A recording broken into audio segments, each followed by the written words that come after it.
Here we are with several circuits, and I'm going to tell you what they cost. Roughly $15 for the programmable soundboard. Again, 4 channels, 5 minutes worth of recording time. $5 for the blinky circuit. $5 for the voice to light circuit. $5 for the roulette wheel. Now, let's test this. As you can see, it's operating properly. This is a new board, so we're going to take this as a learning experience because we're going to try to figure out exactly what went wrong with the last board. Now, I'm going to show you the operation of the other boards really quickly and get on to some of the rest of the stuff I've got going on. Now, here's the blinky circuit. This had red LEDs, and I changed the biasing diodes and changed the red LEDs out for super bright white LEDs. Theoretically, I could run the output of this LED into an inverter and have 2 different LEDs on the same board flashing at 2 different rates, say for the original series Enterprise. You could have your running lights here, and this could go back and power the anti-collision lights that are on the rear of the engineering hall. $5 for that circuit. You've already seen this in operation, you've seen this in operation, and I've shown you the soundboard in operation. So $5 a piece is $5, $10, $15, plus I've got a third sound to light, or a second sound to light circuit, that's $20. $15 for the soundboard, that's $35. Now, a collection of boards like this through some of the other vendors might cost you a couple of $100. And I'm sorry, but that's just insane to me. So, I'm going to be putting out my own circuits. I wanted to tell you a little more about this circuit. This is really nothing more than a little push-pull circuit. And these are all wired in tandem. They're all wired together. Obviously, when this is on, this is off. These 2 pots control the flash rate and the duration. So, as you tweak these, you can change the rate and duration of the flash to suit your needs. And again, if you need to put it out to an inverter, you can have 2 different flash rates going by carefully adjusting the potentiometers so that they're not exactly in sync. Because as you know, or may know, the ones on the original series Enterprise are not exactly in sync. Now, this didn't make it into the last movie because the video screwed up or something, but I took some brown and some yellow and mixed it up and painted over that bright garish canary yellow. I don't know what it is. I just cannot stand a bright garish color on a starship. It just seems to be an anathema to me. I've also put a little putty on the landing gear. Now at some point I'm going to get on the grinder and I'm going to put a notch in here on both sides so that it looks like it locks into position up here. Anyway, that's where we're at on that for now. Well, we had good weather again today, so I got some more framing done on Lance's refit model base, and it's still square. Front to back, side to side, top to bottom. Looking good. Tastes great, less filling. Only thing is, I'm out of finishing nails, so it's going to have to take a break. More on this later. Well, now as you can see, I've cut a backing plate for it for Lance's base, and when this is all done, the sides and front will have veneer on them, and around each rim there's going to be about a 1/4 inch higher. There's going to be a plate, front, back, and side, that's going to be covered with brushed chrome laminate. So this is going to look like a helm station right off the bridge. I didn't tell anybody till now, but right here and right here there will be a bar graph LED going the length of this cutout to show phasers firing or charging. So that's going to square everything up, make it all look symmetric. Plus there will be a whole bunch of little plaques with little descriptions on them, just like on the ship. All in all, this is turning out to be one hell of a custom job. Okay, as you can see, I'm getting ready to make the base plate for this model. Now, I traced an outline. I pulled the model over a little ways from each corner, okay, and traced an outline and marked where each one of the joints were so that I can get a good center, and then come out from that distance from each center, make an X, and then I'll use that as my center point for my compass. The outside diameter of this is supposed to be 14.93 inches, so I'm going to make it 15, and I'm going to center the part over this plate after it's cut. Then I'm going to have to cut out the pattern for the floor that will go inside.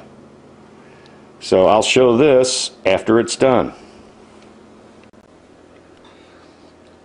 Okay, now as you can see, I've made my markings on the styrene.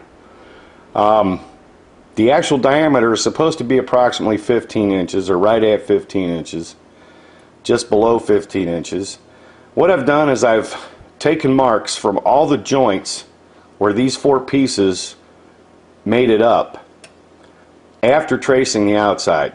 Now, since I don't have a compass this big to make a 15-inch circle, I'm going to make a compass. What I'm going to do here is I'm going to drill a hole right through here with, say, a 3/8 drill bit. I'm going to take that same 3/8 drill bit and drill into a 1x2. Then I'm going to plot out exactly 7.5 inches out from the center on that 1x2, and I'm going to place a drywall screw right through the center so that I can use that drywall screw to cut into the styrene along this axis in a circle around the circumference, so that I can very easily pop all the flash back, and then I'll have my circle for my base plate. After that, I will take the actual part here and I will use some mylar to trace out around here so that I've got a good pattern for the floor that will go inside this. After I get the base plate together, I can glue all of this, because this is really kind of wonky here and I need to have something firm to attach it to. So we'll get to that as soon as I get some more done on Lance's refit. Woohoo! Okay, here you see the 15-inch disc that is going to go under the BC deck. Now, I made this really simply. I needed it to be right at 15 inches. So I divided that by 2 to come up with the radius, 7.5 inches, and I took a simple drill bit and drywall or decking screw and created a compass. Now this is way below 7.5 inches, but I also created one for one of the guys on my Facebook page, Larry Latito. So there's your 5.25 inch disc. That's going to be the template for cutting your 5.25 inch by 2 inch part. This is for the bottom of the BC deck, and as you can see here, this is the hole where the bit went into, or the screw, drywall screw, decking screw went into, and I used the edge of the decking screw to gouge a trough right where I needed it, and then carefully peeled away the remainder of the styrene. Now, let's see if the BC deck fits. I should have a little material left over, enough to smooth everything down so it's not so raggedy. And there we go. Look at that. When perfectly aligned and secured firmly to the bottom, this will fit nicely. I've got a little extra flash, so this is going to work out just fine. Now what I need to do is I need to flip this over and make a template with paper off the bottom of this to lay on top of the disc to cut out the area around here in an oval pattern to match the inside, so I can use the center part for part of the scratch build deck and the outer part to firm up and level out the bottom of the BC deck.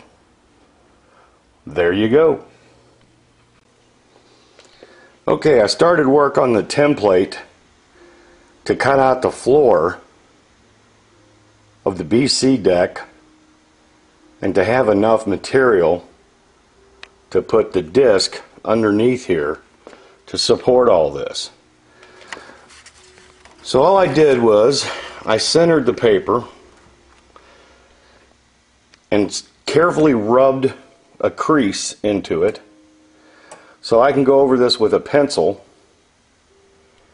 and a French curve and follow this curve around, make 4 more of these, tape them together, cut the area out with the black line where I have the crease, and here on the outside, so that I can cut this disc into the shape that it needs to be, so that I've got both the support material along with enough left over on the edge to flush it and French it and smooth it in to the actual base plate, and I'll have enough for the floor. So we'll check on that in a little bit. As you can see here, I used a paper template just as I described earlier, and took that paper template and aligned it on all the axes and the center point, traced the outline of the template to get a pattern to cut out for the floor of the BC deck. And the only place I've got to be careful to cut is right here. I've got a little bit of material right here, and I need that material to line up the rear end of that BC deck. So I'm going to cut as close as possible down the center of the black line with a carpet knife, because I want to get a good deep gouge into that 80,000 styrene, because it's old, it's been in the sunlight, and it's brittle. But I want to get a good clean pattern out of this for the floor. If I've got a little too much extra, I can sand it down. If I don't have enough material, I'm going to have to center it and build it up. And that's just more trouble, more time, more of a pain in the rear end. So I'm going to be really precise with my cut on this. Be very careful about separating the pieces down here, because I need this little lip. Let's see how it turns out. Well, it worked out fine. Look at that. And I'll tell you what, that's not an easy thing to do. That old 80,000 brittle styrene, I had to really work it. But I got a good clean cut line all the way around first. Then where it was thickest, that's where I started working the styrene to slowly separate the parts. Then when I got down here, I used a pair of needle nose pliers to hold this part together as I carefully worked the back of this out. Now let's check it against the master. Well, here we are. Looks like it's pretty good shape, pretty good fit, almost a perfect cutout.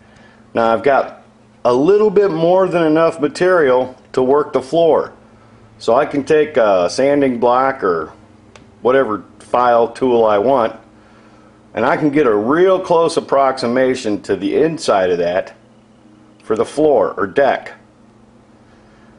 Now I took a black Sharpie and marked right in the center down through and into the master to see how far I am off from center. So let's see. Not that far at all. Just a hair off of being exactly centered. I'm happy. I know that. Now what I'm going to do as a check before I do anything else is I'm going to backfill all of this with clay up to where I've got a nice little lip. Then I'm going to put in a whole boatload of mold release around the edges, and I'm going to pour just enough resin in there to get a nice thin base plate. I'm going to take that plate using the measurements from here to here, here to here, and here to here, so I'll have 3 pieces, and I'm going to lay that out on the floor plan that I've already got and mark where to cut and where to trim and where to smooth and shape. After that, I'm going to take that plate, going to slightly heat this and use binder clips to clip the plate in several places to this master so that I can smooth and shape and French all of the outside diameter to that 80,000 styrene. Okay, I've lightly taped the outer ring plate or the base plate to the BC deck. I got the best shape I could, centered it as best I could. Now I'm going to flip it over and make sure that I've got a little bit of extra material all the way around the outside.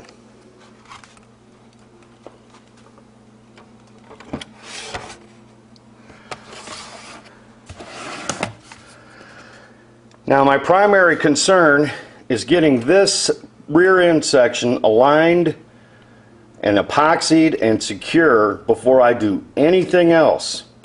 But I've got a little extra meat all the way around this so that I can smooth everything out so it makes a nice smooth transition even up front. See there?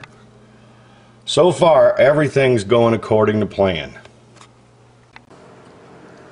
Alright, as you can see, I've got everything centered.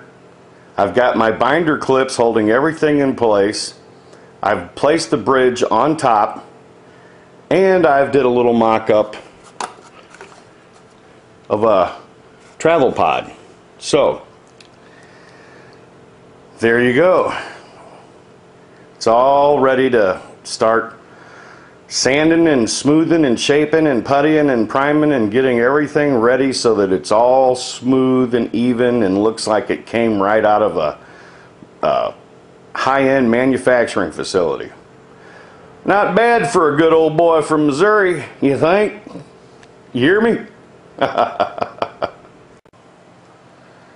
Okay, here you see the bridge that goes with the BC deck and a card model that I mocked up. Now, the card model is bit big. It's like 1 11/16 diameter for the outer ring, whereas the inner ring for the bridge is 3/4 of an inch. So, I'm going to take all the patterns and screen captures and data that I've collected on the actual studio model of the travel pod, send that to a friend of mine, Bill, Armor Man. You may have known him as Armor Man on the forums. I'm going to send Bill all my data and have him put together some vector art so that I can make a brass etch travel pod to go with this kit. I'm also going to try to have those parts laser cut and come up with 3 or 4 different scales of the travel pod for a quick, simple kit that you can buy online, cheap, and it's going to be easy and fun to build. So that's where we are with that. More on this later. And here we have the Equinox. Woohoo! Well, I wasn't really happy with the rapid prototyped lower end of the Cobra head. You know, the forward section, primary hull, whatever you want to call it. So I scratch built the lower section, and I'm going to be adding some more detail to it. I've got one little spot here I've got to fill up with a little putty and clean up, but that's moving forward. Hope to be adding more details to the Equinox this week, but you probably won't see that for another week. Anyway, that's where we're at with that. Now let's go look at a Mosbius Models kit review. Yet another Mosbius Models kit review. Woo! And here we have the Mosbius Models Mars Attacks Martian Warrior. Awesome kit! You could not ask for a better kit for the price. I think I paid $26 for this model. You just can't beat that. And this is going to be one of the simplest models there is to build. Okay, here are the directions. You can see really easy, one sheet directions, exploded view. I mean, a 13-year-old girl could build this. Back of the directions comes with a base, comes with an aluminum rod for the lamp, as you see here. All of the parts are crisp and clean, no flash, none whatsoever. No flash on any of the parts. And it's a good size model too. It's about 1/6 scale, I believe. Clear parts where necessary. And these are already cast in a translucent white, and I think this is going to make it really easy to light. This is going to look really sharp. And this is one of those models that's really well thought out. I mean, this is going to be a matter of minutes to build and then paint. I'm absolutely going to run electronics into this. I'm going to use super bright white lights for the lamp, and I'm going to light the Martian's head from underneath with super bright blue lights, just because I want to. At any rate, I highly recommend this kit. I cannot say enough about Mosbius Models. They're knocking it out of the park. Every time I get one, I'm more impressed all the time.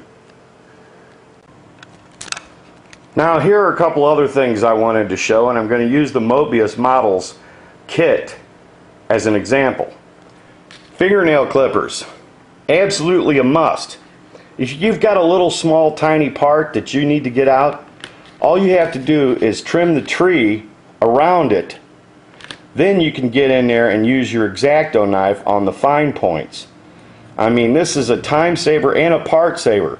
If you've ever had a part snap off or break right at the point where it's hooked into the sprue tree, you know what I mean. And that sucks, especially the little bitty parts. Here's something else you should have, and every modeler should have in their toolbox. These sanding pads. You can get these in various grades, and these are great because you can wash them, use them over and over. I've used this one so long it's literally got red primer embedded into it, but it's still workable. I can take this and use this on the BC deck, and then use a finer grade to get all the contours and not lose any detail. So I highly recommend these sanding sponges. As you see here, I've used the fingernail clippers or toenail clippers, whatever, and I trim the parts out of the trees. I've got a little extra flash on each part that I can trim off with a combination of the toenail clippers and an X-Acto, so that way I don't have any gouges in the actual hemisphere that is part of the lamp, because I want to use this part almost as is after it's been masked and painted to light up the kit. So there you go. Now, as you can see, I removed all the main parts from the sprue in a matter of minutes. The only things I didn't pull off were the detail parts, and I kept the clear parts in their plastic to keep them from getting scuffed. Now, I will be able to assemble this and rig it for lighting in a matter of a couple of more minutes. All the main pieces are going to be assembled, and I'm going to start painting. So, I mean, this is going to be such an easy kit to build. And here you can see 90% of the parts are glued together or dry fit to test. This is literally a no-brainer kit. Get it? Ha ha ha ha. Okay, here we are with the Mosbius models again, and it's outside. We've got a nice day for a change, so I'm going to be getting a lot of work done. As you can see, I got most of the stuff taped off, painted with primer and or a base coat. I picked this up for $3.96 at Walmart, and it is almost a perfect match for the green on his suit. I've already got the blue that I need, so I'm already good to go. Now what I'm going to do here with the legs is I'm going to make molds of these legs and arms, maybe even the head. Hell, I might as well do the body too, huh? Because I'm going to totally change the position of the legs and the arms and the hands, and I'm going to come up with a different, more accurate brain disintegrator rifle. So I'm getting ready to box this up and put it away for now. Got to get back on to some of Lance's work.